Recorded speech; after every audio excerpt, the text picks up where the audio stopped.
পাম্পে তেল নেই, কারেন্ট নেই, কৃষকের আবাদের পণ্যের দাম নেই। এমন একটা ব্যবসায়িক অবস্থা আমাদের বাংলাদেশের হয়ে গেছে ভাই। আমাদের দোয়া করা দরকার এই সোনার বাংলাকে আল্লাহ যেন সোনার বাংলায় কবুল করে। জোরে কোন আমিন, জোরে বলে আল্লাহুম্মা আমিন। আমার শ্বশুরের বাড়িতে একবার গেছিলাম, কারেন্ট যখন এরকম অবস্থায় ছিল, আমি যা বললাম, শ্বশুর আব্বা কারেন্টের খবর কি? তা আমার শ্বশুর একটু মাথা নিচু করে রাগ করে বলতেছে, তোমার মতো। আমি বললাম কারেন্টের কথা বললাম আমার মতো, তার মানে বলে তুমি যেমন মাঝে মধ্যে আসো থাকো না, কারেন্ট আসে ঠিকই, থাকে না। তা আমি আপনাকে এখানে আসার পরে দেখতেছি আসে, থাকে না। আচ্ছা এখন রাত বাজতেছে 11:30, এই সময় কারেন্ট যদি যায় মনে করেন, তাহলে যারা আরামে ঘুম পাচ্ছিল খবর কি? একটু মনোযোগ দিয়ে শুনবেন। জেনারেটারকে ভাইকে বলতেছি, কারেন্ট আসলে যেরকম জেনারেটার টান দিচ্ছে, এই যাওয়া মাত্র আবার সেভাবে দিবে, এরকম সময় দেওয়া যাবে না। খলাকাল মাউতা ওয়াল হায়াতা বুঝানোর জন্য বলতেছি।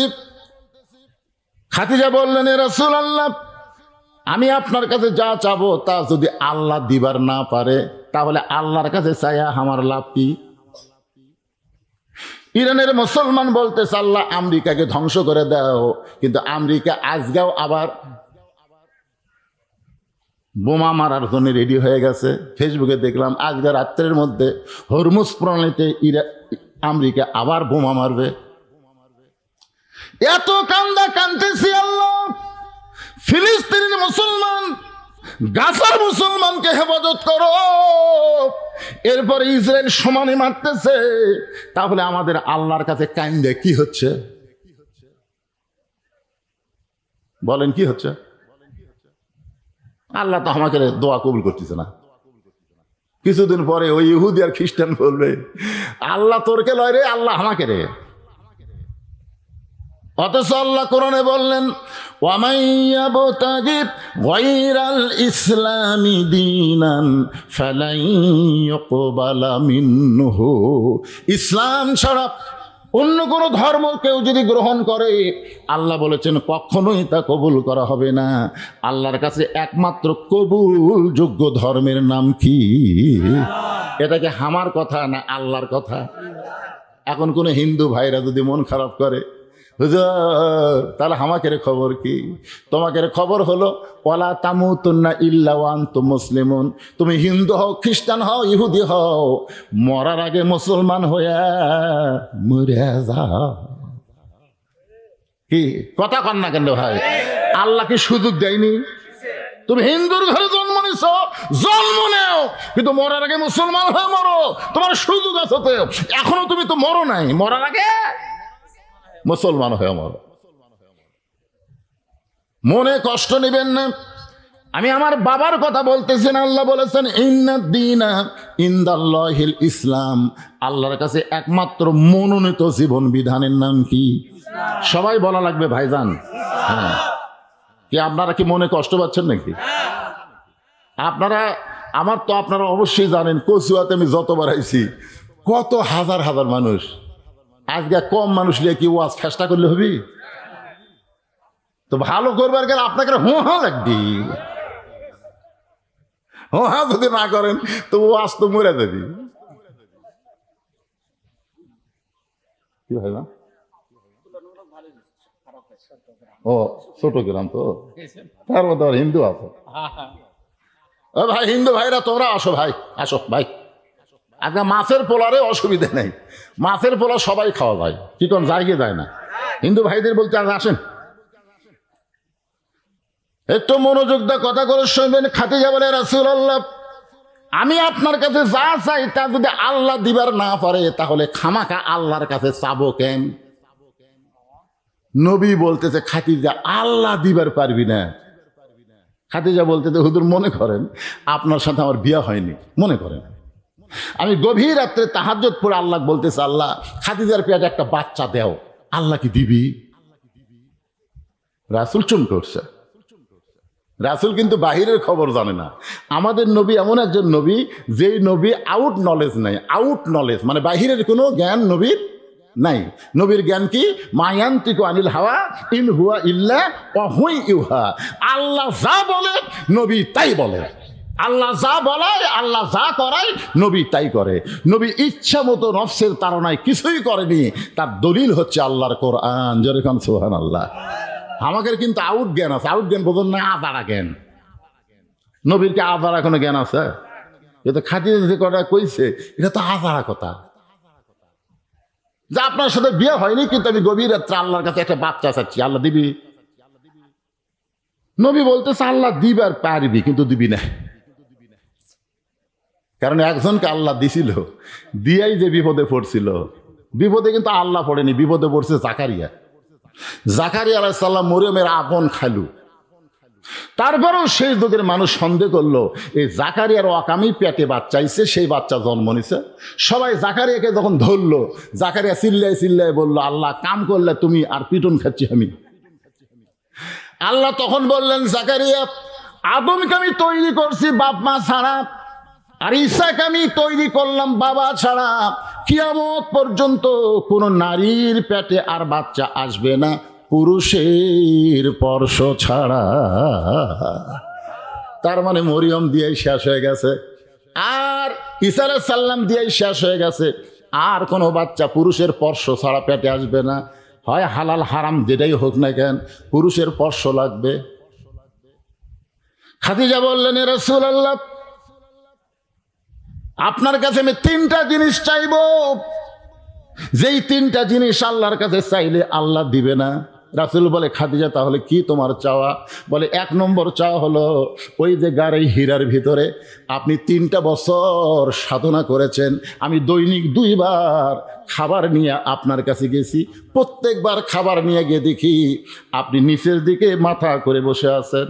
ওগো আল্লাহর নবী, এমন ভাবে নিচের দিকে মাথা করে আপনি বসে থাকেন, আপনার কাছে খাবার নিয়ে যাওয়ার পরে গায়ে হাত না দেওয়া পর্যন্ত আপনি কোথায় থাকেন?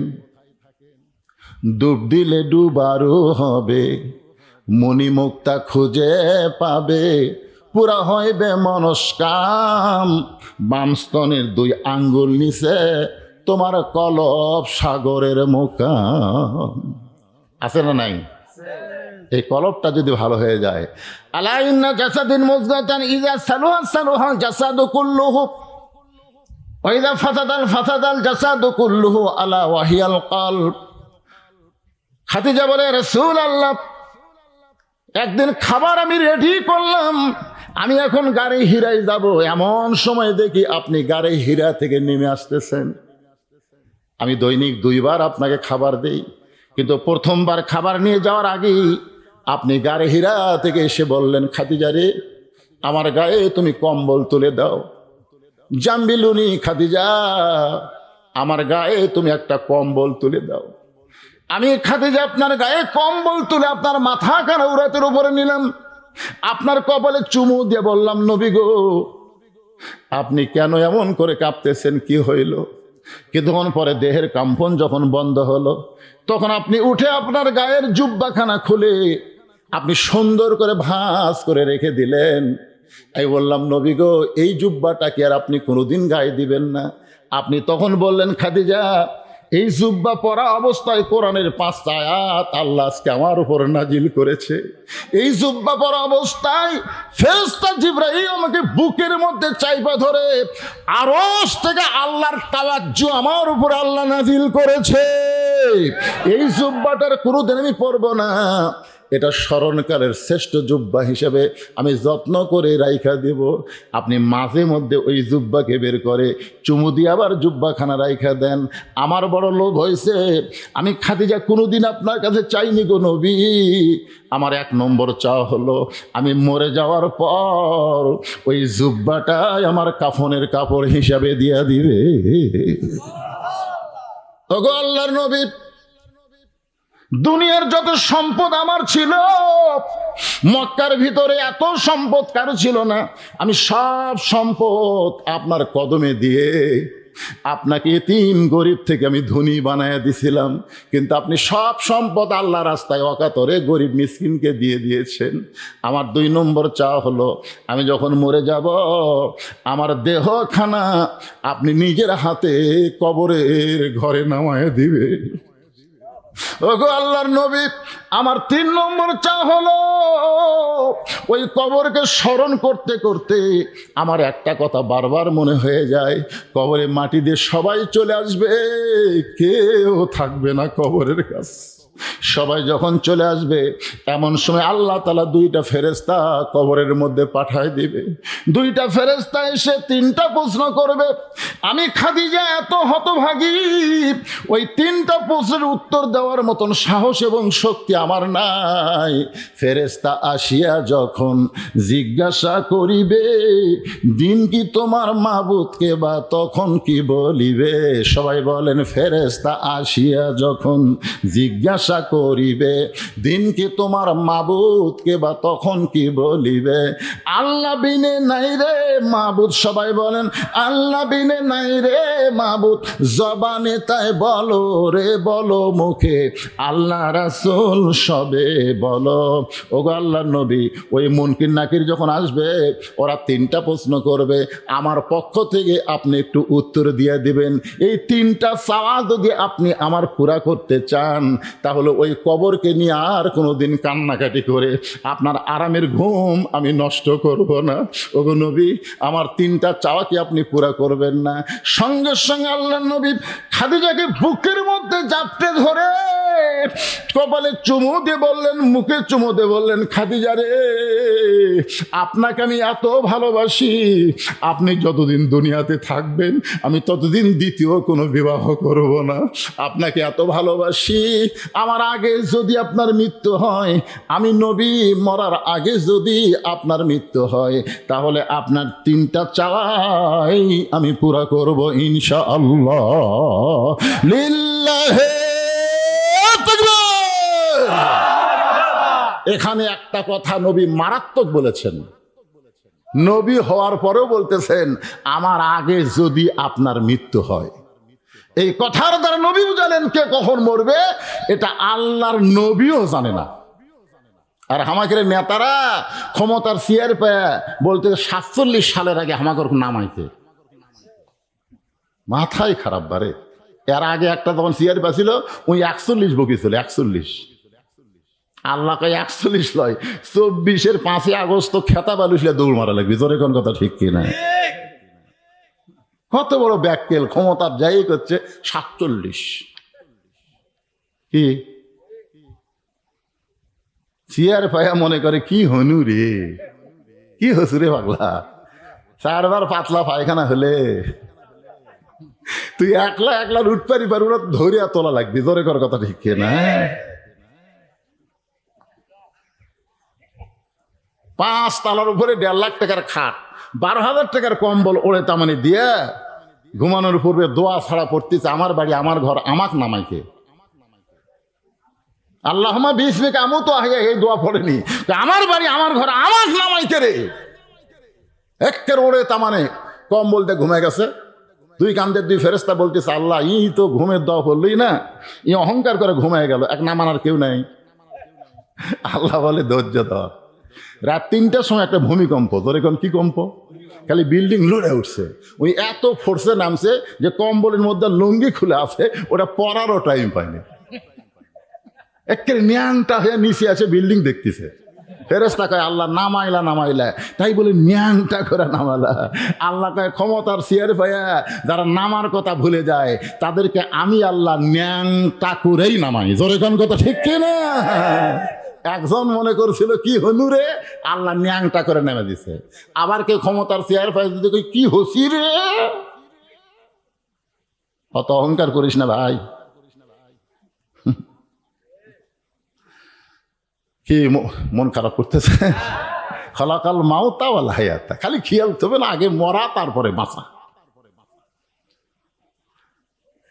মা খাদিজা দুনিয়া থেকে বিদায় নিলেন। আল্লাহ নবী লক্ষ্য করে দেখে খাদিজার পেট থেকে 4টা মেয়ে এক জায়গায় বসে বসে কাঁদতেছেন। খাদিজার পেট থেকে যে 4টা মেয়ে, বড় মেয়ের নাম হলো জয়নাব, একটু নামগুলো খেয়াল রাখবেন। মেজো মেয়ের নামটা হলো রোকেয়া, তৃতীয় মেয়ের নামটা হলো কুলসুমা, সব চাইতে ছোট যে মেয়েটা তার নাম হলো ফাতেমা তুজ-জহুরা। নবী তাকায় দেখে 3টা মেয়ে কাঁদতেছে, কিন্তু কান্নার শব্দ শোনা যায়, কিন্তু সবচাইতে ছোট মেয়ে ফাতেমা কাঁদতেছে, কান্নার কোনো শব্দ নাই, চোখের পানি গল গল করে পড়তেছে। নবী ফাতেমার কান্না দেখে একটু হাতের ইশারা করলেন, ফাতেমা আয় আয়, তুই আমার ঘরে আয়। ফাতেমা যখন নবীর কাছে আসলেন, আল্লাহ নবী বললেন, ফাতেমা তোমার মা দুনিয়া থেকে বিদায় নেওয়ার আগে আমার কাছে 2টা ওসিয়ত করে গেছে, আর ওসিয়ত পালন করা হলো ওয়াজিব। ফাতেমা বললেন, বাবা মা দুনিয়া থেকে বিদায় নেওয়ার আগে কি 2টা ওসিয়ত করেছে? রাসূল বলেন, 1 নম্বর ওসিয়ত হলো তোমার মাকে তুমি একা একা গোসল করাতে হবে। ফাতেমা বলে, বাবা আমার আরও 3টা বোন আছে, ওদেরকে সঙ্গে নিয়ে কি আমার মাকে গোসল করাতে পারবো না? রাসূল বলে, ফাতেমা তোমার মা শুধু তোমার সম্পর্কে বলেছে, অন্য কাউকে সঙ্গে নেওয়া যাবে না। 2 নম্বর ওসিয়ত হলো তোমার মা তোমাকে কাফনের কাপড় পরাতে বলেছে, অন্য কাউকে সঙ্গে নেওয়া যাবে না। ফাতেমা কান্দার বলে, বাবা আমি একা যদি আমার মাকে গোসল করাই, একাই যদি আমার মাকে কাফনের কাপড় পরাই, আমার 3টা বোন তো মন খারাপ করবে। নবী বললেন, ফাতেমা কে মন খারাপ করলো, কে রাগ করলো, ওইটা দেখা ইসলামের সুযোগ নাই। ইসলামের কথা হলো ওসিয়ত পালন করা ওয়াজিব। ওসিয়ত পালন করা কি? তাহলে আপনারা মরার আগে কি ওসিয়ত করবেন? মরবেন না তো? খাদিজার মতন মহিষী নারী যদি মরার আগে ওসিয়ত করে, আপনি মরার আগে অন্তত ওসিয়ত করবেন যে কোনো বেনামাজি আমার কবর যেন না খোঁড়ে। দুনিয়ার একটা 3 তলা বাড়ি বানাতে আপনি ভালো মিস্ত্রি খোঁজেন, কোন মিস্ত্রি দিয়ে বাড়ি বানালে আমার বাড়ি বেশি দিন লাস্টিং হবে? তো দুনিয়ার যে বাড়ি থাকতেই পারবেন না, সেই বাড়ি বানানোর জন্য যদি ভালো মিস্ত্রি খোঁজেন, যেই কবরে 50,000 বছর থাকা লাগবে, সেই কবর খনন করার জন্যে ভালো মিস্ত্রির দরকার আছে না? না এ কথা কন না কেন, আছে না নাই? আপনি নিয়ত করবেন কোনো বেনামাজি, কোনো বিড়িখোর আমার কবরে ধার দিয়ে যেন যাবার না পারে। মরার আগে ওসিয়ত করবেন। নামাজি নাই, দরকার হলে বায়না দিবেন, 5 জন নামাজিকে বায়না দিবেন, ভাই তোমাকে আগে যদি আমি মরে যাই, তোমাকে 25,000 টাকা বায়না দিলাম, তোমরা আমার কবর খুঁড়ো। ওরা যদি বলে, ভাই আমরা যদি তোমার আগে মরি, ভাই তাহলে মাফ, তাহলে মাফ, কোনো টাকা দেওয়া লাগবে না। 5 জন নামাজিকে আপনি বায়না করলেন আপনার কবর খোঁড়ার জন্য, 25,000 টাকা দিলেন, দুনিয়ার বাড়ি থাকতে পারবে না, সেই বাড়ি যদি কোটি টাকা দিয়ে আপনি খরচ করে তৈরি করেন, একটা কবর খোঁড়ার জন্য 25,000 টাকা খরচ করা যাবে না? কথা কন না কেন ভাই, কথা কন না কেন? মরে গেলে ওই 5 জন, কেউ মরলে ওরাই 5 জন, যাই মরিছে তার কেউ থাকলে তাকে বলতে 5 প্যাকেট সিগারেট দে। আমরা সিগারেট ছাড়া কবর খোঁড়া পারি না, মগর টানতেছে আর সমানে কোদাল মারতেছে, পুকুর খুঁড়তেছে। একটু মনোযোগ দিয়ে শুনবেন, মসজিদের মুয়াজ্জিনকে ওসিয়ত করবেন, আপনাদের গ্রামের ভিতরে সবচাইতে সম্মানী এবং দামি ব্যক্তি হলো মুয়াজ্জিন। কথা কয় না রে, আপনি কথা না বললেও আল্লাহ রাসূল বেলালও কাছে ডাক দিতেন। বেলাল নাই তো, হযরত বেলাল যখন নবীর কাছে আসলো, বেলাল বললেন, নবী বললেন, বেলাল তুই না আমার সাথে খাটো রে। তো বেলাল বলতে, হুজুর আপনি হলেন ইমাম, আমি হলাম মুয়াজ্জিন, আপনি একটু লম্বা তো হবেন। আল্লাহ রাসূল মুস্কি হাসে বললেন, বেলাল হাসরের ময়দানে আমার চাইতেও তুই 1 হাত লম্বা হবি। বেলাল বলে, হুজুর কোন আমলের কারণে আপনি নবীর চাইতে আমার মাথায় 1 হাত লম্বা হবে? আল্লাহ রাসূল কয়, বেলাল রে তুই তোরে চিনিস না রে, লাইলাতুল মিরাজে জান্নাতের মধ্যে ঢোকার সময় দেখি আমার সামনে একজন খটখট করে হেঁটে যায়। আমি বললাম, ভাই জিবরাইল আমার আগে যাই কে? জিবরাইল বলতেছে, আপনার সাহাবী বেলাল। বেলাল হাসরের ময়দানে আল্লাহ মুয়াজ্জিনের মাথা সব চাইতে উপরে রাখবে, শুধু মুয়াজ্জিনের মাথা উপরে রাখবে না, আল্লাহ কুদরতি হাত দিয়া মুয়াজ্জিনের মাথা এমন একটা টুপি পরায় দিবে, যেই টুপির আলো পূর্ণিমার চাঁদের মতো জ্বলতে থাকবে। বেলাল বলে, ইয়া রাসূলুল্লাহ, আল্লাহ মুয়াজ্জিনকে এত সম্মান কেন দিল? রাসূল বলে, বেলাল রে, দিনের 4 ওয়াক্ত নামাজের আযান এশা পর্যন্ত বললাম, কিন্তু ফজরের আযানে সালাতু খায়রুম মিনান নাওম তুমি যখন বলো বেলাল, তুমি সবাইকে বলো ঘুম থেকে নামাজ উত্তম, কিন্তু তোমাকে কে বলে দেয়? আর তার বলার কারণে তুমি এসে আমাদের সবাইকে ঘুম থেকে নামাজের জন্য ডাকো। বেলাল বলে, নবী গো, আমার মনে হয় কে জানো গোপনে গোপনে চুপি চুপি আমার কানে আজান দেয়। রাসূল বলে, বেলাল শুধু তুমি না, কিয়ামত পর্যন্ত পৃথিবীর যত মুয়াজ্জিন হবে প্রত্যেকটা মুয়াজ্জিনকে আল্লাহ ফজরের সময় নিজের দায়িত্বে চেতন করে দিবে। এই জন্য আপনি ওসিয়ত করবেন মুয়াজ্জিনকে, ভাই আমি যদি মারা যাই আপনাকে 10,000 টাকা হাদিয়া দিলাম, আপনি আমারে গোসল করায় দিবেন। ভাই আপনি আমারে গোসল করায় দিবেন। মুয়াজ্জিন যদি বলে, ভাই যদি আপনার আগে আমার মৃত্যু হয় আমি আপনাকে মাফ করে দিয়ে দিলাম, যদি জীবিত থাকেন আমাকে একটু গোসল করায় দিবেন। আপনার 14 গোষ্ঠীর মধ্যে যদি কোনো আলেম না থাকে, যেই মসজিদের ইমামের পিছনে আপনি 5 ওয়াক্ত নামাজ পড়েন, যার পিছনে 5 ওয়াক্ত নামাজ আপনি পড়েন, তাকে অবশ্যই আপনি ইমাম বিশ্বাস করেন, তাকে বলে দিবেন, হুজুর আপনি আমার জানাজার ইমামতি করবেন, আপনার পিছনে কত নামাজ পড়লাম, আপনি আল্লাহ তাআলা আলোকিত জান্নাতের বাগান বানায়া দিবে। রাসূল বলে, ফাতেমা তোমার মা ওসিয়ত করেছে, ওসিয়ত পালন করা হলো ওয়াজিব। ফাতেমা বললেন, বাবা কেন আমার মা শুধু আমার ব্যাপারে ওসিয়ত করলো? অন্য 3টা মেয়ে থাকার পরেও আমার মা আমার ব্যাপারে কেন ওসিয়ত করলো? রাসূল বলে, ফাতেমা রে, তুমি যে কেমন মেয়ে এটা আমি জানি না, এটা জানে তোমার মা। তুমি যে প্রশ্ন আমাকে করলে, এই প্রশ্ন তো আমি তোমার মাকেও করছিলাম, যে আরো 3টা মেয়ে আছে, জয়নাব আছে, রোকে আছে, কুলসুম আছে, ওদের বাদ দিয়ে খালি ফাতেমার কথা বললেন। ওরা তো একটু হেল্প করতে পারে না কি নন? ফাতেমা গোসলই করে দিচ্ছে, ওর একটু পানি টেনে আগে দিবে। রাসূল বললেন, খাদিজা বলতে চলবে না।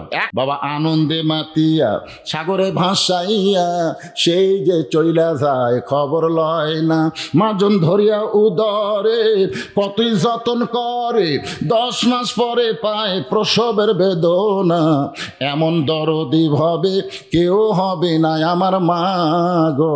ইমাম গাজ্জালি বলেছেন, কোনো সন্তান যখন মায়ের পেটে আসে তখন আল্লাহ তাআলা মায়ের মাসিক ব্যারাম বন্ধ করে দেয়। প্রত্যেক মাসে 3 দিন 5 দিন 7 দিন যে একটা অসুখ হয়, এই অসুখ হলে মেয়েরা নামাজ পড়তে পারবে না, রোজা করতে পারবে না, আল্লাহর কোনো ইবাদত করতে পারবে না।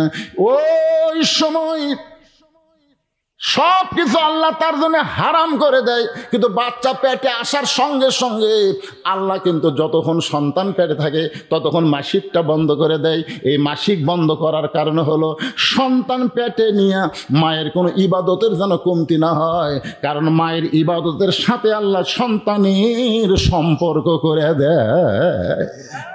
মা পেটে বাচ্চা নিয়ে নামাজ পড়তেছে, 5 মাসের বাচ্চা, রুকুর থেকে সেজদাত গেছে, পেটের মধ্যে বাচ্চা ভাঁজ হচ্ছে। ফেরেশতাকে, আল্লাহ দেখো তোমার বান্দি রুকুতে সেজদাত গেল, পেটের মধ্যে বাচ্চার যে কষ্ট হলো। আল্লাহ বলে, ফেরেশতা সাক্ষী থাক, যেই মা পেটে বাচ্চা নিয়ে নামাজ পড়তেছে ওই মা শুধু নিজে নামাজ পড়তেছে না, পেটের বাচ্চাকে নামাজের ট্রেনিং দিচ্ছে। ধরে কোন সুবহানাল্লাহ। পেটে বাচ্চা নিয়ে মা যদি পর্দার মধ্যে থাকে, বাইরে যদি ঘোরাঘুরি না করে, ওই বাচ্চা জীবনেও ঘোরাঘুরি করবি না। এই যে ঘুরতেছে না, ওই যে ঘুরতেছে, ওদের দেখেন, ওই যে দুটো দেখেন, ওই ঘোড়া ওরা শিখেছে পেটের ভিতরেই। পেটত নিয়ে গোটা পাড়া ঘুরিছে, ওই পেটের মধ্যেই ঘোরনি ব্যারাম পাশা। যেই ছেলেরা রমজান মাসে রোজা থাকে না, বিশ্বাস করেন ওই যখন পেটের মধ্যে ছিল ওর মা সেই রমজান মাসে রোজা করেনি। ওর মা যদি রোজা করতো ওই পেটের মধ্যেই রোজার ট্রেনিং পেতো। মাও খায় না, ওরও খাওয়া হবে না। ধরে কোন কথা ঠিক না?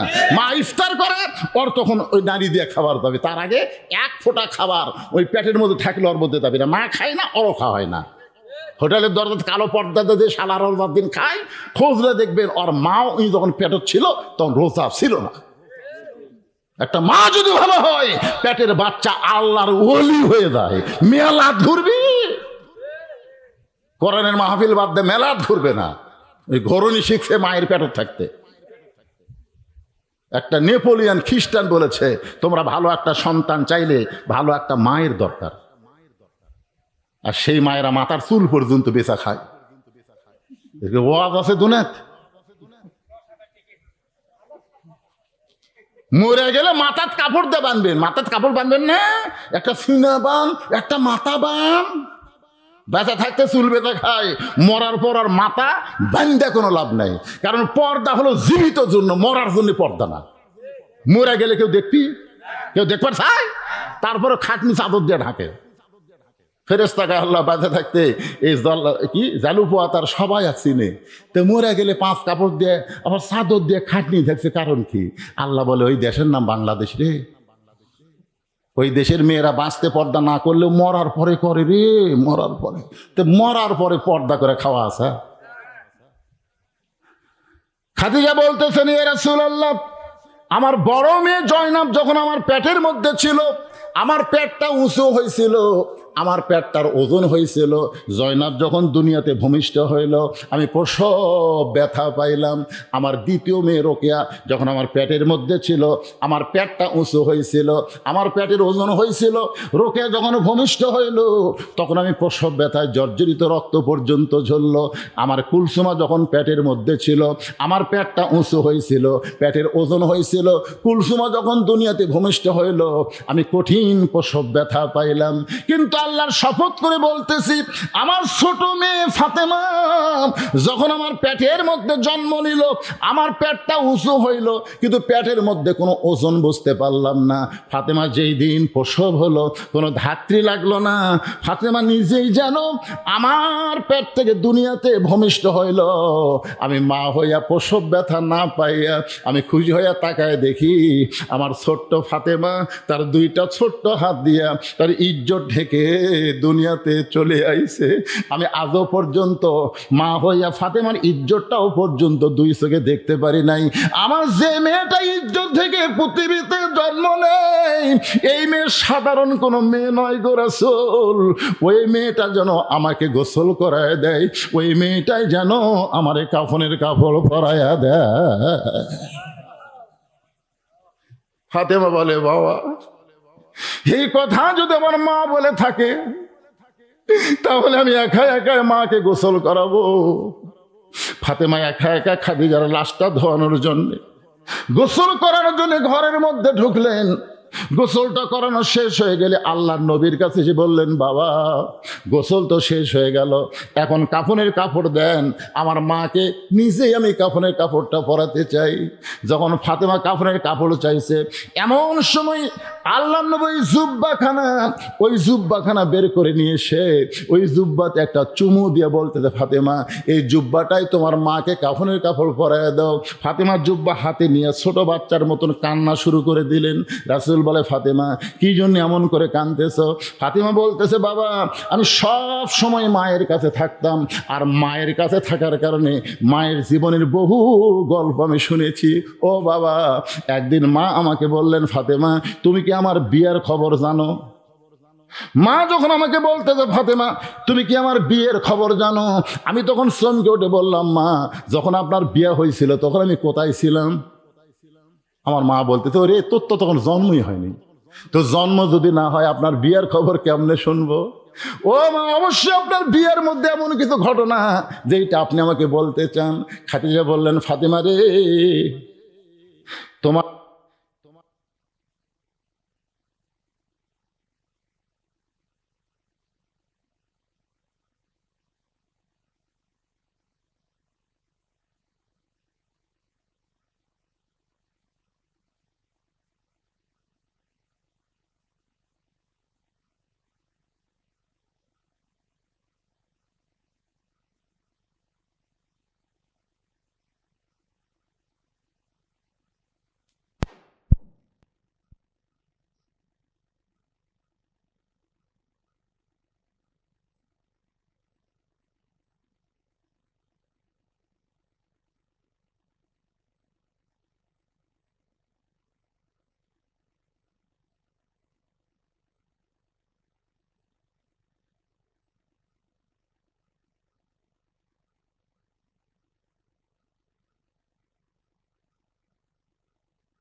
কথাই তদন্ত করতে গিয়ে এদিকে তোমার বাবা পাহাড়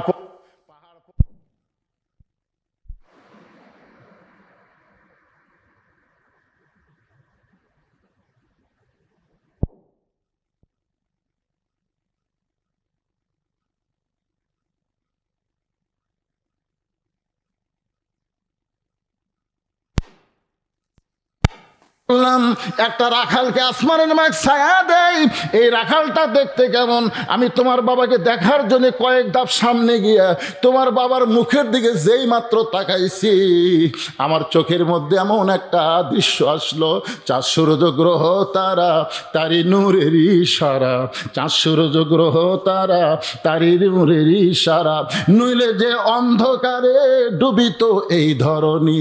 সবাই বলেন নবী মোর পরশমণি, নবী মোর সোনার খনি, নবী নাম ভাবে যে জন সেই তো দোজাহানের ধনী। খাদিজা বলে ফাতেমা রে, মানুষ এমন সুন্দর হয় আমি জীবনে কোনোদিন কল্পনাও করতে পারি নাই। আমার 40 বছর বয়স, আমি আর জীবনে বিয়ে করব না। মক্কার বহু নেতা আমাকে বিয়ের প্রস্তাব দিয়েছিল, আমি ধনী হওয়ার কারণে আমি সবার প্রস্তাবকে প্রত্যাখ্যান করেছি, আমি আর কোনোদিন বিয়ে করব না। কিন্তু তোমার বাবার চেহারা দেখার সঙ্গে সঙ্গে আমার মনের মধ্যে বিয়ার কল্পনা। এক দৌড়ে সে ঘরের দরজা বন্ধ করে দেই। দাসী বলে মালকিন, রাখালের সর্দারের কথা মতো রাখালকে তদন্ত করতে গিয়ে আপনি কি দেখলেন? আমি বললাম রাখালের চাকরি ক্যান্সেল করে দিলাম। নবীর চাচা আবু তালেব বিয়া বলে খাদিজা, আমার ভাতিজার মধ্যে এমন কি দোষ দেখলাম তার চাকরি কেন ক্যান্সেল করে দিলে? খাদিজা বলে চাকরি ক্যান্সেল করার কারণ হলো আমি তাকে স্বামী হিসাবে গ্রহণ করতে চাই। মক্কার সব চাইতে ধনবতী রমণী আমার মা আপনাকে স্বামী হিসাবে গ্রহণ করলো, আমার সেই মাছকে মারা গেছে। মক্কার দোকানে কি নতুন কোনো কাপড় নাই? নতুন কোনো কাপড় না দিয়া এই পুরাতন জুব্বা কেন দিচ্ছেন বাবা? আপনার কি একটু দয়া হয় না? একটা নতুন কাপড় কি আমার মায়ের শরীরে আমি পরাতে পারবো না? সঙ্গে সঙ্গে নবী কান্দে বলে ফাতেমা রে, এই জুব্বা আমি দেইনি মা, এই জুব্বা তোমার মা আমার কাছে চাইছে। ফাতেমা বলে বাবা, এই জুব্বার মধ্যে এমন কি আছে যেই কারণে আমার মা কাফনের কাপড় হিসেবে এই জুব্বাখানা চাইছে? আল্লাহ নবী ফাতেমা রে, এই জুব্বা সাধারণ কোনো জুব্বা নয়, এই জুব্বার সঙ্গে আল্লাহর কোরআনের সম্পর্ক রয়েছে। আল্লাহু আকবার। এখন আপনাদের কাছে জানতে চাই, এই কোরআনের সাথে যার সম্পর্ক থাকবে তার দাম কম না বেশি? কিন্তু আমরা তো বহু চেষ্টা করলাম, সব দেখা হলো শেষ। আগামীতে আমরা দেখবো আল্লাহর কোরআনের বাংলাদেশ। কিন্তু আপনারা তো সম্পর্ক রাখলেন না, খালি ওয়াজই শুনবেন, সারা জীবন খালি ওয়াজই শুনবেন।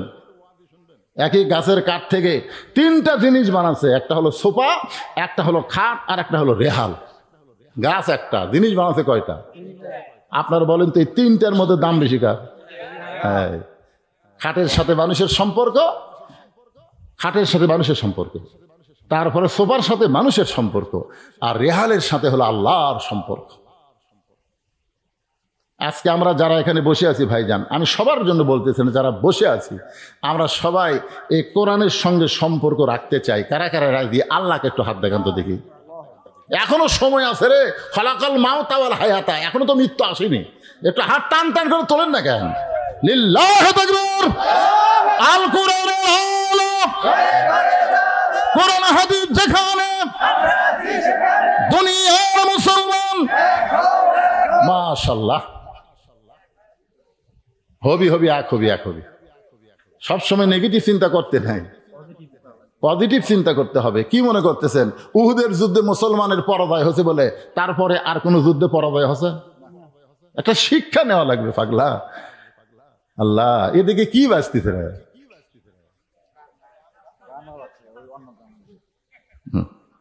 গান বাজাচ্ছ, বোবা ঠসা না। আসলে 12টা পর্যন্ত তো ওয়াজ করি না, 12টা পর্যন্তই করি, কিন্তু আজকে আমাকে একটু তুলে দেখুন। মামার কথাই তো বলতেছি।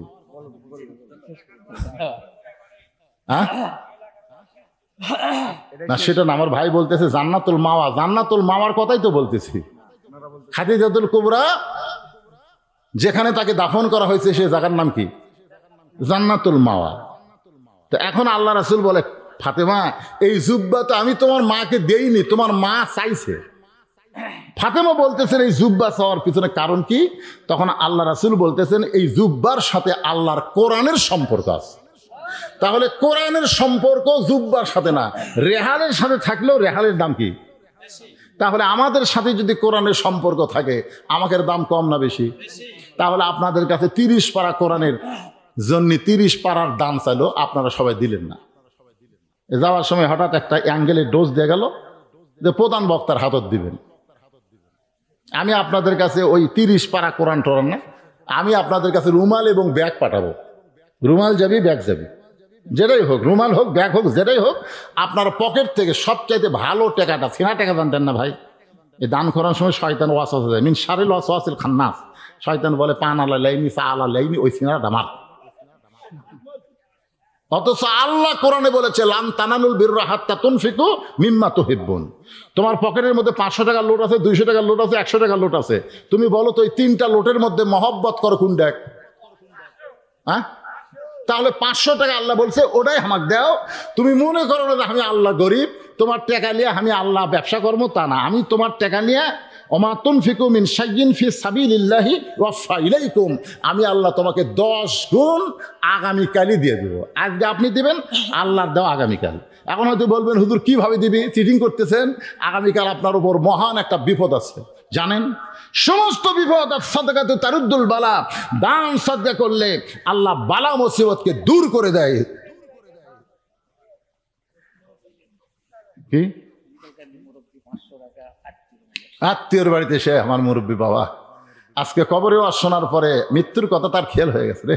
500 টাকার একটা লোট এই মাহফিলে দান করে দিল। আল্লাহ তার এই দানকে কবুল করো। আল্লাহ ইমানের সাথে, ইসলামের সাথে মুসলমান হিসেবে তাকে কবুল করো। জোরে কোন আমিন, জোরে বলে আল্লাহুম্মা আমিন। মাশাআল্লাহ। মৃত বাবার জন্য দোয়া চাই। আল্লাহ তোমার এক পাগল, আল্লাহ কোরআন শরীফ বাবদ, আমি সব যেখানে 500 টাকা দেয় সেখানে বলি এই টাকাটা যেন আল্লাহ কোরআন শরীফ বাবদ হিসাবে কবুল করে। একটা কোরআন দানের সব যেন আল্লাহ তার বাবার কবরে দিয়ে দেয়। যার 500 টাকা আছে, পৃথিবীর শ্রেষ্ঠ দান একটা কোরআন শরীফ দিয়ে দেন। বাপ মা কবরে আছে তো। হ্যাঁ, এই গ্রামের জামাই আক্কেলপুর বাড়ি, সে জামাই এখানে আছে? কে বাবা জামাই কে রে? লিল্লাহে তাকবীর। এই গ্রামের জামাই কত বড় ধন্য। ওনার শ্বশুর শাশুড়ি যদি জীবিত থাকে, ওনার জীবিত আছে, শ্বশুর শাশুড়ি মন কি করছে? এই একটা জামাই আমাকে বারে ওয়াজ শুনবার এসে 3,000 টাকা দান করে দিল, তাও বাড়ি আক্কেলপুরে। আক্কেল আলা, আক্কেল আছে বলি তো আক্কেলপুর না। তুই তোর ব্যাক্কেল মতো তোর আক্কেল নাই। মাশাআল্লাহ, এই জামাইয়ের সাথে তাল মিলানোর কোনো জামাই আছে এটি? আপনি 3,000 না পারেন, অন্তত 1,000 দেন, গ্রামের একটা সম্মান থন। আল্লাহ ওসমান গনি রাদিয়াল্লাহু নবীর জামাইয়ের সঙ্গে আমার এই জামাইকে জান্নাত দিয়ে দাও। জোরে কোন আমিন। শ্বশুর শাশুড়ি হায়াত দারাজ করো, বাপ মা যদি কবরে যায় এ দানে উসিলে আল্লাহ বাপ মার কবরকে জান্নাতের টুকরা বানায় দেন। আর যদি বাপ মা হায়াতে থাকে আল্লাহ তাদের হায়াতকে বাড়ায় দেন। জোরে বলি আমিন। মতিউর রহমান মিন্টু বাবা মায়ের জন্য, মতিউর রহমান মিন্টু বাবা মার জন্য দোয়া চাইয়া নগদে 2,000 টাকা দান করেছে। আল্লাহ দানকে কবুল কর। বাপ মা কি মারা গেছে ওনার? আরে বাপ মা দুইজনই কবরে গেছে। আল্লাহ এই দানের উসিলায় আল্লাহ বাপ মার কবরকে জান্নাতের টুকরা বানায় দেন। জোরে বলে আল্লাহুম্মা আমিন। আজ কিন্তু আপনার খেয়াল করে দেখবেন পুরুষের চাইতে হিসাব করলে ওয়াজ যদি 16 আনা হয়, ওয়াজ তো শেষ করিনি, আরো 8 ঘন্টা চলবি। খাদিদার কেবল কাপড় নিয়ে যাচ্ছে, তারপরে তার ওয়াজ আছে তো করবো আমি। যদি আপনার বসে থাকেন আমার সমস্যা নাই। তো মায়েদের ওয়াজ কিন্তু তুলনামূলক বেশি হয়েছে। তো এই মায়েদের কাছে আদায় করার মতো আপনাদের বিশ্বস্ত লোক আছে? ও পাঠা দিছে, মাশাআল্লাহ। মায়েদের মধ্যে বিশ্বস্ত লোক আছে। মায়েরা আল্লাহর হস্তে মা খাদিজার সঙ্গে জান্নাতে থাকার আশায় দান করবেন। আল্লাহ মা ফাতেমার সঙ্গে আপনাদের জন্য জান্নাতে কবুল কর। আল্লাহুম্মা আমিন। মকসেদ আলী সাবেক মেম্বার, আজকের মাহফিলের সভাপতি, নগদ 5,000, বাকি 5,000, মোট 10,000 টাকা দান করছে। তা আপনারা বলেন তো এ পর্যন্ত আপনাকে এই মাহফিলে 10,000 টাকা কেউ দিছে? হ্যাঁ, কে দিছে সেটা? হ্যাঁ, ও ক্যাশিয়ারই 10,000 দিছে মসজিদে, ওটাও কম না, চাপ দিয়ে দান আদায় করা যাবে না। সভাপতি সাহেব 10,000 টাকা দান করছে, আমরা যদি চাপাচাপি করে আগামী বছর আর সভাপতি হবি না। তোরা চাঁদা ধরিস, জোর করে যেটা নেওয়া হয় তার নাম কি? আর যেটা আপন ইচ্ছাই দেয় সেটা হলো দান। হ্যাঁ, 10,000 আল্লাহ কবুল করুক। আল্লাহ তাআলা 1 নম্বর জান্নাতে আবু বকর রাদিয়াল্লাহু আনহুর সঙ্গে তাকে জান্নাতি কবুল করুক, জোরে করা আমিন। একটা বাচ্চা 200 টাকা দান করে গেছে, আল্লাহ এই বাচ্চার দানকে আল্লাহ আপনি কবুল করেন, আল্লাহুম্মা আমিন। তাড়াতাড়ি দেন, সময় চলে যাচ্ছে, আবার ওয়াজ করা লাগবে। আল্লাহ, তোমার একজন বান্দা মিনারুল ইসলাম নাকি প্রবাসী, কুয়েত প্রবাসী, উনি 3,000 টাকা দান করছে। যেখানেই থাক আল্লাহ ভালো রাখুক, কামায় যেন আল্লাহ বরকত দেয়, জোরে কানা আমিন। 3,000 টাকা প্রবাস থেকে দান করেছে, আল্লাহ তার দান কবুল করেন। এরশাদ প্রবাসী, উনি কয়াপাড়া নাকি, অসুস্থ মায়ের জন্য 5,000 টাকা নগদ দান করছে। সেটা করি, আচ্ছা আচ্ছা ঠিক আছে, 5,000 টাকা নগদে দান করেছে। অসুস্থ মা, দেখেন প্রবাসে আছে, আরে বাবা মারা গেছে, আর মাটা অসুস্থ। আমরা দোয়া করি আল্লাহ বাবার কবর জান্নাত বানায় দেখ, আর অসুস্থ মাকে আল্লাহ সুস্থতা দান করুক, জোরে কর আমিন। সবাই একটা আমিন কর ভাই, দান। হ্যাঁ দেন। মসজিদের ইমাম মোহাম্মদ আব্দুল গফুর সাহেব, উনি 1,000 টাকা নগদে দান করছে। দেখেন ইমামরাও দান করতেছে, আলহামদুলিল্লাহ। আল্লাহ ইমামের দানকে আল্লাহ আপনি কবুল করেন, আল্লাহুম্মা আমিন। নাম হলো ফজলুর রহমান, উনি বাকি 2,000 টাকা দান করেছে, বাকি কিছুদিন পরে দিবে। আল্লাহ তার দানকে কবুল করুক। মায়ের জন্য দান করেছে, আল্লাহ দানকে কবুল করুক, আল্লাহুম্মা আমিন। মায়ের কবরকে আল্লাহ জান্নাত বানায় দেন। নগদ 3,000 টাকা দান করেছে, নাম হলো আল আমিন সোনার, আল আমিন সোনার সাহেব, উনি নগদে 3,000 টাকা দান করেছে, আল্লাহ তার দানকে কবুল করুক, সকলে বলে আল্লাহুম্মা আমিন। নাম হলো আক্কাস জামাই, আর একটা জামাই পাওয়া গেছে, নগদ 500 টাকা দান করছে, আল্লাহ জামাইয়ের দানকে আল্লাহ আপনি কবুল করে নিন, আল্লাহুম্মা আমিন। 2 মণ ধান দান করেছে মোহাম্মদ নাজির মণ্ডল জালুপোয়াথা থেকে 2 মণ ধান দান করছে, আল্লাহ কবুল করেন। আবু বকর সিদ্দিক নগদ 500 টাকা দান করছে, আল্লাহ আপনি কবুল করেন। মাসুদ রানা নগদ 1,000 টাকা দান করেছে, আল্লাহ কবুল করেন। সোহেল জামাই নগদ 2,000 টাকা দান করেছে, আল্লাহ সোহেলের দানকে আল্লাহ আপনি কবুল করেন। সাজ্জাদ এই গ্রামের জামাই নগদ 2,000 টাকা দান করছে, আল্লাহ আপনি কবুল করেন। দুদুল জামাই নগদ 500 টাকা দান করছে, আল্লাহ দানকে কবুল করেন। মাসুদ রানা জালুপোয়াথা নগদ 1,000 টাকা দান করছে, আল্লাহ আপনি কবুল করেন। অহেদ এই গ্রামের জামাই ভটখালি, উনি নগদ দিচ্ছেন 1,500 টাকা দান করেছে, আল্লাহ জামাইয়ের দানকে কবুল করেন। আব্দুল মান্নান প্রবাসী, উনি 3,000 টাকা দান করেছেন নগদ, আল্লাহ তার দানকে কবুল করেন। যেখানে আছে আল্লাহ ভালো রাখুক, কামাই বরকত দেখ, জোরে কানা আমিন। প্রবাসীর জন্য আপনারা প্রাণ খুলে দোয়া করবেন। গোটা বাংলাদেশের অর্থনৈতিক অবস্থাকে চাঙ্গা করা প্রবাসীদের কাজ, এই জন্য প্রবাসীর জন্য দোয়া করবেন। চকলেট চেয়ারম্যান নাকি রে,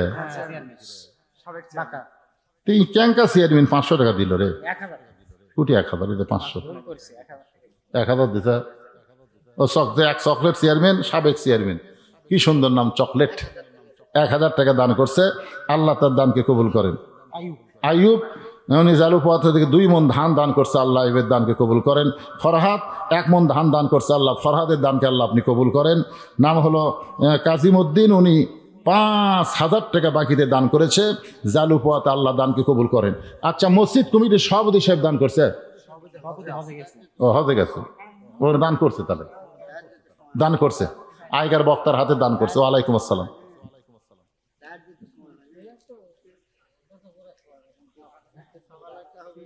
আমিদ আলী, উনি নগদ 500 টাকা দান করছে, আল্লাহ দানকে কবুল করেন, সকলে বলে আল্লাহুম্মা আমিন।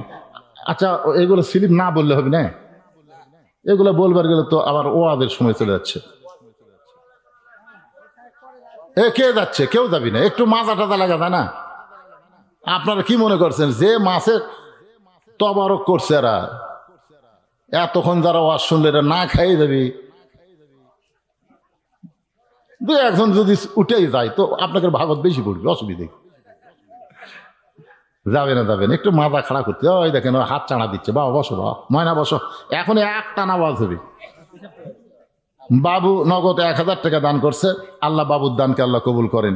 নাম হলো আব্বাস, উনি 5,000 টাকা দান করেছে, আল্লাহ দানকে কবুল করে। সবাই একটু জিকির করেন লা ইলাহা ইল্লাল্লাহ, লা ইলাহা ইল্লাল্লাহ, লা ইলাহা ইল্লাল্লাহু মুহাম্মাদুর রাসূলুল্লাহ সাল্লাল্লাহু আলাইহি ওয়াসাল্লাম। যখন শুনতে পাইছে এই জুব্বা সাধারণ কোনো জুব্বা নয়, এই জুব্বার সঙ্গে আল্লাহর কোরআনের সম্পর্ক আছে, সঙ্গে সঙ্গে ফাতেমা জুব্বাখানা নিয়ে যখন মায়ের ঘরের দিকে রওনা দেয়, ফাতেমা সামনে সামনে, আল্লাহর নবী পিছনে পিছনে হাঁটতেছে।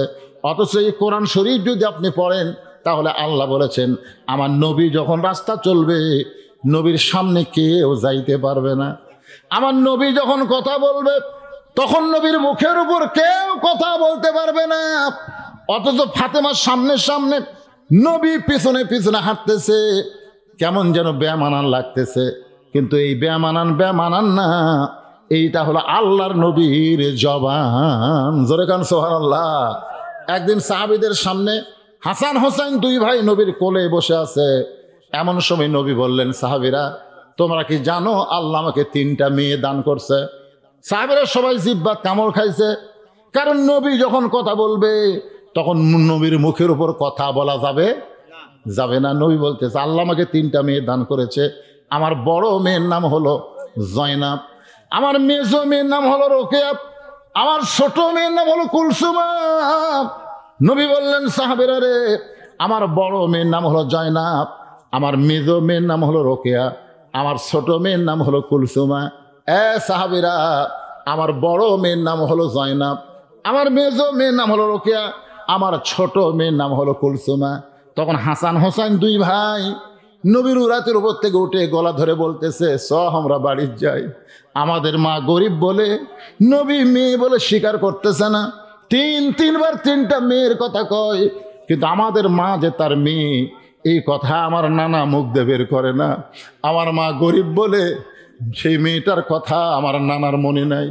সঙ্গে সঙ্গে নবী হাসান হোসেন 2 ভাইকে বুকের মধ্যে নিয়ে কপালে একটা চুমু দিয়ে বলে, রে হাসান হোসেন, তোদের মা আমার মেয়ে না, তোদের মা হইল আমারও মা। যেই বলছে তোদের মা আমার মেয়ে না, তোদের মা হলো আমারও মা, সমস্ত সাহাবীরা বলতেছে, ইয়া রাসূলুল্লাহ, আমরা সবাই জানি কলিজার টুকরা ফাতেমা আপনার ছোট্ট মেয়ে, সেই ফাতেমা আপনার মা কেমনে হয়? রাসূল বলে, সাহাবীরা রে, আমি তাইফের ময়দান থেকে রক্ত মাখা শরীর নিয়ে আমি যখন মক্কায় ফিরে আসলাম, জয়নাব, রোকেয়া, কুলসুমা এই 3জন মেয়ের মতো আমার সামনে প্রশ্ন করলো, বাবা তাইফবাসী আপনাকে এত পাথর মারলো, এই কষ্ট আপনি কেমনে সহ্য করবেন? আপনি তাইফে না গেলেই ভালো করতেন। রাসূল বলে, সাহাবীরা রে, মেয়েরা যেমন প্রশ্ন করে চলে যায়, 3টা মেয়ে মেয়ের মতন কথা বলে যখন ঘর থেকে বাইরে গেল, এমন সময় দিকে আমার ছোট্ট মেয়ে ফাতেমা ঘরের মধ্যে ঢুকে দরজা বন্ধ করে বলে, বাবা ইব্রাহিম নবীর জন্য যদি আল্লাহ নমরুদের আগুন শান্তির বাগান বানায় দেয়, আল্লাহ মুসা নবীর জন্য যদি সাগরকে রাস্তা বানায় দেয়, তাহলে আমার বাবার জন্যে আল্লাহ কেন তাইফের পাথর তুলা বানাতে পারলো না? আজকে তাইফবাসী যদি পাথর মারতো আর আমার গায়ে, বাবার গায়ে যদি তুলার মতন নরম লাগতো, তাহলে চামড়াও কাটতো না, রক্ত বের হতো না। আমার বাবা জন্মের আগে তার বাবা হারাইছে, আমার বাবা 6 বছর বয়সে মা হারাইছে, আমার বাবা কলেমার দাওয়াত দিয়ে ওর জন্য তাইফে গেছে, নিজের কাজের জন্য যায় নাই, আল্লাহর কলেমার দাওয়াত দেওয়ার জন্য গেল। আমার সেই বাবা রক্তাক্ত হয়ে মক্কা ফেরত আইলো। এই বছর আমার বাবার চাচা আবু তালেব মারা গেছে, এই বছরে আমার দরদের মা খাদিজা দুনিয়া থেকে চলে গেছে। আমার বাবার কেউ নাই রে, এই দুনিয়াতে আমার বাবার কেউ নাই। আজকে বাবার দেহে রক্ত দেখে আমার কলিজা দিয়ে রক্ত ঝরতেছে। রাসূল বলেন, সাহাবীরা রে, এই কথা বলে কাঁদতে কাঁদতে ফাতেমা ঘর খুলে বাইরে যায়। আমি লক্ষ্য করে দেখি উঠানের মধ্যে উনানে পানি গরম করতেছে আর জয়তুনের তেল গরম করতেছে, আর মাঝে মধ্যে আসমানের দিকে তাকায়া 2টা হাত বুকের উপরে মারতেছে, 2টা হাত বুকের উপরে মারতেছে, এমন ভাবে কাঁদতেছে। আমি রাসূল সহ্য করতে পারি না। কিছুক্ষণ পরে ঘরের মধ্যে ঢোকে, দরজা বন্ধ করে দিয়া ওই ফাতেমা আমার মাথাখানা তার উরাতের উপরে নিয়া আমার দেহ থেকে জুব্বাখানা খুলে যত জায়গায় তায়েববাসী পাথর মারছে ওই গরম পানির মধ্যে নরম কাপড় চুবড়ায়া আমার গোটা দেহ পরিষ্কার করে ওই নরম আঙ্গুলের মধ্যে জয়তুনের গরম তেল নিয়ে আমার ক্ষতস্থানে যখন লাগায় দেয়, আমি নবী কখন যেন ফাতেমার উরাতকে বালিশ বানায় ঘুমায় গেছি আমার নিজেরই মনে নাই। আমি ঘুমের ঘরে স্বপ্নে দেখি আমার মা আমেনা আমার শিওরের পাশে দাঁড়ায় কাঁদতেছে। এত বছর পরে মাকে দেখে আমি আশ্চর্য হয়ে বললাম, মা আইসেন যখন আর আপনাকে যাইতে দিব না। আমি স্বপ্নকে বাস্তব মনে করে খপ করে যখন আমেনার হাতটা ধরলাম, আমেনার হাতটা ধরার সঙ্গে সঙ্গে ফাতেমা আমার কপালে চুমা খায়। ফাতেমার চোখের পানি আমার চোখের মধ্যে ঢুকে ওই লবণাক্ত পানিতে আমার ঘুমটা ভাঙ্গে যায়। আমি একটু রাগ করে বললাম, ফাতেমা তুই খেলোই কাঁদতেছিস, কী জন্যে কান্দিস? ফাতেমা বলে, বাবা আমি কান্দি না, আপনি তোমারে কান্দান। এই যে ঘুমের মধ্যে আমার মা বলে হাতটা চাইবা ধরছেন, এখন পর্যন্ত আপনি হাতটা আমার ছাড়েন নাই। রাসূল বলে, ফাতেমা রে, ঘুমের মধ্যে মা বলে যদি তোর হাতটাই চাইবা ধরি মা, তাহলে তুই শুধু আমার মেয়ে না, তোমার কলিজা হলো আমার আমেনা। সেই দিন থেকে নবী আমার ফাতেমাকে শুধু মেয়ে না মায়ের মতন সম্মান করে। ফাতেমা জুব্বা নিয়ে খাদিজার ঘরের মধ্যে ঢোকে, কাফনের কাপড় পরানো হয়ে গেলে ফাতেমা যখন দরজা খুলতেছে নবী তাকায় দেখে ফাতেমা মুচকি মুচকি হাসতেছে। নবী আশ্চর্য হয়ে গেল যে মেয়েটা আমার কাঁদতে কাঁদতে মাকে জুব্বার কাপড়ের কাপড় পরাতে ঢুকলো, আর সেই মেয়েটা হাসতে হাসতে দরজা খুললো। নবী চমকে গিয়ে বললেন, ফাতেমা কাঁদতে কাঁদতে ঢুকলি, হাসতে হাসতে বের হলি, এটা কেমন কথা মা? ফাতেমা বলতেছে, বাবা কাঁদতে কাঁদতে কেন ঢুকলাম এটাও আপনি জানেন, হাসতে হাসতে কেন দরজা খুললাম এটাও আপনি জানেন। রাসূল বলে, ফাতেমা তুমি কাঁদতে কাঁদতে ঢুকলে এটা আমি জানি, কারণ মেয়ে তার মাকে কাফনের কাপড় পরাবে, অবশ্যই কাঁদবে, কিন্তু হাসতে হাসতে দরজা খুললা এটা তো আমি নবী জানি না। এ কথার দ্বারা বোঝা গেল আমাদের নবী গায়েবের খবর জানে। যখন সবাই বলেন জানে। রাসূল বলে, ফাতেমা নাতের পোশাক পরাইয়া দিছে। বাবা আমার মায়ের শরীরে আল্লাহ জান্নাতের পোশাক পরায় দিছে। সেই জান্নাতের পোশাকের উপরে আপনার কোরআনের নাজিলের ওই জুব্বাখানা আমি পেঁচায় দিয়ে হাসতে হাসতে দরজা খুললাম। সঙ্গে সঙ্গে নবী আমার মাটির উপরে হাতটা ঠেস দিয়ে বললেন, আল্লাহ আল্লাহ। দু চোখ দিয়ে দর দর করে পানি পড়তেছে। ফাতেমা বলে, বাবা আমার মাকে জান্নাতের পোশাক পরায় দিছে, এইটা দেখে আমি খুশি হয়েছি, কিন্তু আপনি এমন করে কেন কাঁদতেছেন? রাসূল বলে, ফাতেমা এই কান্না কোনো দুঃখের কান্না নয় মা, এই কান্না হলো আমার জীবনের সবচাইতে আনন্দের কান্না। ফাতেমা রে, এই দুনিয়াতে সর্বপ্রথম যিনি আমাকে নবী বলে স্বীকার করেছে তিনি হলেন তোমার মা, আমার বিবি খাদিজা। আমার বিশ্বাস সর্বপ্রথম ঈমান গ্রহণ করার কারণে আল্লাহ তাকে জান্নাতের পোশাক পরায় দিছে। নবী নিজের হাতে খাদিজাকে কবরের ঘরে নামায় দিলেন। কবরে নামতেছে, কিন্তু চোখ দিয়ে দর দর করে পানি পড়তেছে। আবু বকর বলে, রাসূলুল্লাহ আপনি যদি এমন করে কাঁদেন তাহলে আমরা কেমনে সহ্য করতে পারি? রাসূল বলে, আবু বকর আজকে খাদিজাকে কবরের মধ্যে নামাইতেছি, নামানোর সময় বারবার আমার মনে পড়তেছে এই কলেমার দাওয়াত দেওয়ার জন্য আমি দিনের চাইতে রাতের বেলা পছন্দ করতাম। দাওয়াত দিয়ে যখন ফিরে আসতাম কোনোদিন কয়টা বাজে তখন তার ঘড়ি ছিল না, 2টা 3টা যতই বাজুক না কেন আমার খাদিজাকে কোনোদিন ডাক দেওয়া লাগে নাই, দরজা এসে বলা লাগে নাই খাদিজা দরজা খুলে দাও। আমি যখনই আসতাম সঙ্গে সঙ্গেই খাদিজা দরজা খুলে দিত।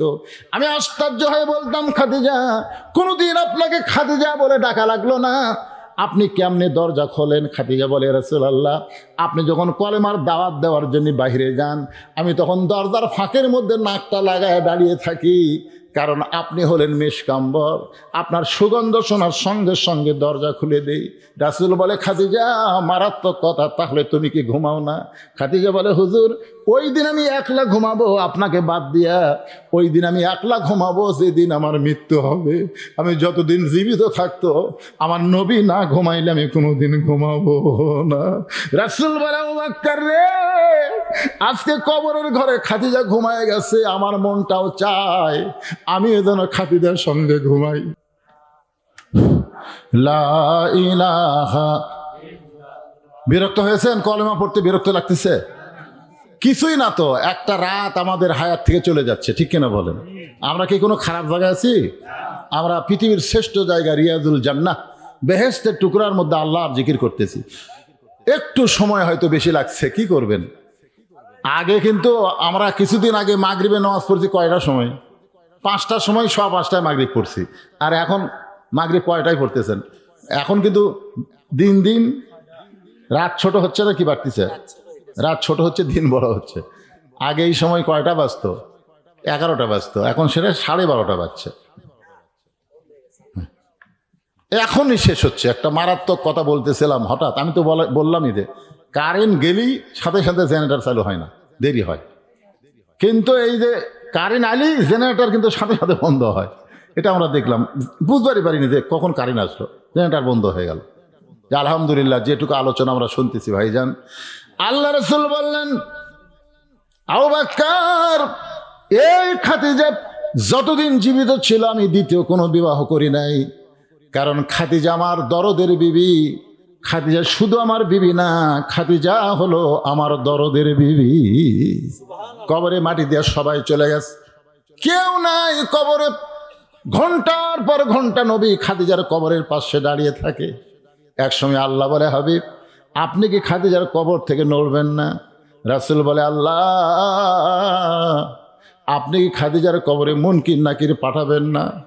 আপনি খাদিজার কবরে মুনকির নাকির পাঠাবেন না? মুনকির নাকির 3টা প্রশ্ন করবে, আমার খাদিজা উত্তর দিবার পারবে না। আমি একটু খাদিজার পক্ষে উত্তর দিবার চাই। আল্লাহ বলে, হাবিব, আপনি যেমন খাদিজাকে ভালোবাসেন, আমি আল্লাহ তেমন ভালোবাসি। নবী সুমকে বলে, আল্লাহ, আমি খাদিজাকে ভালোবাসি, আপনি কেমনে ভালোবাসেন? খাদিজাকে আপনি কেন ভালোবাসেন? আল্লাহ বলে, হাবিব রে, আল্লাযী খালাকাল মাউতা ওয়াল হায়াতা লিয়াবলুয়াকুম আইয়ুকুম আহসানু আমালা।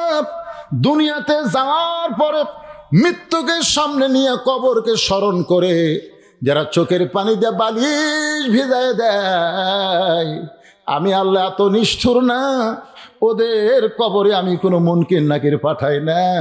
ওই কবরকে স্মরণ, মৃত্যুকে স্মরণ করার কারণে তাদের পক্ষে আমি আল্লাহ উত্তর দিয়া দে। ইমাম গাজ্জালী রহমতুল্লাহ আলাইহি বলেন, রে দুনিয়ার মুসলমান, তুমি যদি নামাজ কবরে যাইতে পারো, অর্থাৎ তুমি ফজরের নামাজ আদায় করেছো, জোহরের আগে তোমার মৃত্যু হয়ে গেছে, জোহরের নামাজ পড়েছো, আসরের আগে তোমার মৃত্যু হলো, অথবা অসুস্থ অবস্থায় তুমি নামাজ পড়তে পারো নাই, কিন্তু সুস্থ অবস্থায় একটা ওয়াক্ত নামাজ বাদ দাও নাই, তুমি যখন কবরে যাবা, তুমি কি জানো তোমার কবরে যখন মুনকির নাকির এসে প্রশ্ন করবে, মান রব্বুকা, তোমার রবকে, সঙ্গে সঙ্গে তোমার নামাজ দাঁড়িয়ে বলবে, এ মুনকির নাকির, কাকে রব সম্পর্কে প্রশ্ন করো? মুনকির নাকির বলতেছে, যে শুয়ে আছে কবরে। বলে, আমি কে চিনো? আমি হলাম ওই ব্যক্তির নামাজ। ওই লোকটা সারা জীবনে কত ওয়াক্ত নামাজ পড়ছে তোরা কি হিসাব দিবার পারবি? 10 বছর থেকে নামাজ ধরছে, 70 বছর বয়সে লোকটা মারা গেছে। এই 60 বছরে দৈনিক যদি 5 ওয়াক্ত নামাজ হয়, তাহলে কত ওয়াক্ত নামাজ পড়েছে হিসাব দে। মুনকির নাকির বলবে, আমাদের কাছে তো ক্যালকুলেটর নাই। মুনকির নাকির, 5 ওয়াক্ত নামাজ যদি 70 রাকাত হয়, তাহলে দৈনিক 70 রাকাত করে নামাজ ফরজ পড়লে 60 বছরে কত রাকাত ফরজ নামাজ পড়ছে হিসাব দে। মুনকির নাকির বলে, ভাই 5 ওয়াক্তের হিসাব দিবার পারবো না, আবার রাকাতের হিসাব কেমনে দেব? মুনকির নাকির রে, শুধু ফরজ পড়ে নাই, বেতের পড়েছে, সুন্নত পড়েছে, নফল পড়েছে, কত নামাজ পড়েছে হিসাব কি দিবার পারবি? মুনকির নাকির বলে, আমরা তো পারবো না। তাহলে এখন শোন আমার কাছে, যেই লোকটা মসজিদের মধ্যে ঢুকেই আলহামদুলিল্লাহি রব্বিল আলামিন বলেছে, সূরা ফাতিহার শুরুতেই রব বলে স্বীকার করে নিয়ত বাঁধার পরে তেলাওয়াত করলো, যেই লোকটা রুকুতে যায়, রব সুবহান রব্বিল আযীম, সুবহান রব্বিল আযীম, যেই লোকটা সিজদায় যায় সুবহান রব্বিল আলা, সুবহান রব্বিল আলা, এতবার রব রব রব স্বীকার করে এই দুনিয়া থেকে কবরের মধ্যে আসলো, আবার এখনই প্রশ্ন করিস মান রব্বুকে, এতবার রব রব জিকির করে কবরে এসে আবার রব্বুকে, কিসের রব্বুকে? সঙ্গে সঙ্গে মুনকির নাকির বলে আল্লাহ তোমার বান্দাকে মান রব্বুকা প্রশ্ন করার সাথে সাথে নামাজ যে খাবা খেপছে। আল্লাহ বলে মুনকির নাকির রে, আমার নামাজ নিয়ে যারা কবরে গেছে ওই নামাজই তাদের জন্যে জান্নাতের দরজা খুলেছে, আর কোনো প্রশ্ন লাগবে না। আল্লাহু আকবার। খালি মসজিদ বড় রাখলে হবে না ভাইজান, এই মসজিদে 5 ওয়াক্ত নামাজ লিয়াবলুয়াকুম আইয়ুকুম আহসানু আমালা পরীক্ষা করা হবে। সবচাইতে সুন্দর আমল হচ্ছে নামাজ। যার নামাজ নাই যতই আমল করুক একটাও আল্লাহর দরবারে কবুল হবে না। লা সালাত আলা দীনা, যার নামাজ নাই তার ধর্মই নাই। বাইনাল আবদি ওয়াল কুফরি তরকুস সালাত, বান্দার কাফেরের মধ্যে পৃথক করার জিনিসটার নামই হলো নামাজ। এই নামাজ নিয়ে পাশি গোরস্থান। আপনি টেনশন করেন না, আল্লাহ বলেছেন তোর মৃত্যু হবে মায়ের কোলে দুধ পান করতে করতে ওইরকম ঘুমাইয়া দেওয়া। ইসরাফিল সিংহায় ফুৎকার দিবে, লাভ ধরে বলবে কেরে এক কাত হয়ে ঘুম পাড়তেছি, এখন আর এক কাত হইনি। ফেরেশতারা বলবে এক কাত, কত হাজার বছর ঘুম পাড়ছেন তার আগে হিসাব দেন, টেস্ট হলো না, কেবল এক কাত হলো। তার মানে কি ওই কি কবরত আছে? ইল্লিন নামক জান্নাতের বাগানে আল্লাহ তাকে জায়গা করে দিয়েছে। আল্লাহ আমাদের সবাইকে কবুল করুক, সকলে বলি আল্লাহুম্মা আমিন। ভাইজান সবাই ইস্তিগফার করে আস্তাগফিরুল্লাহ রব্বি মিন কুল্লি জামবি ওয়া তুবু ইলাইহি, আস্তাগফিরুল্লাহ রব্বি মিন কুল্লি জামবি ওয়া তুবু ইলাইহি, লা হাওলা ওয়ালা কুওয়াতা ইল্লা বিল্লাহিল আলিয়্যিল আযীম। আল্লাহুম্মা সাল্লি আলা মুহাম্মাদ, আল্লাহুম্মা বারিক আলা মুহাম্মাদ, জাযাকাল্লাহু আন্না মুহাম্মাদাম মা হুয়া আহলুহু। বাপ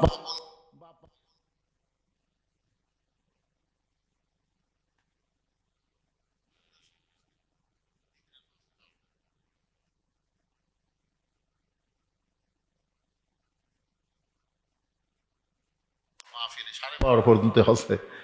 আজকেও সকাল সকাল খুব গরম গরম লাগলো, কি যেন হচ্ছিল। অসময়ে মাহফিল, বৈশাখ মাসে মাহফিল না করাটাই ভালো। আমরা করবার চাই না, কিন্তু জোর করে ধরে। খালি বাড়িতে বাড়ায় হয় কি না হয় তেলের মতন, তাই কি না ভাই?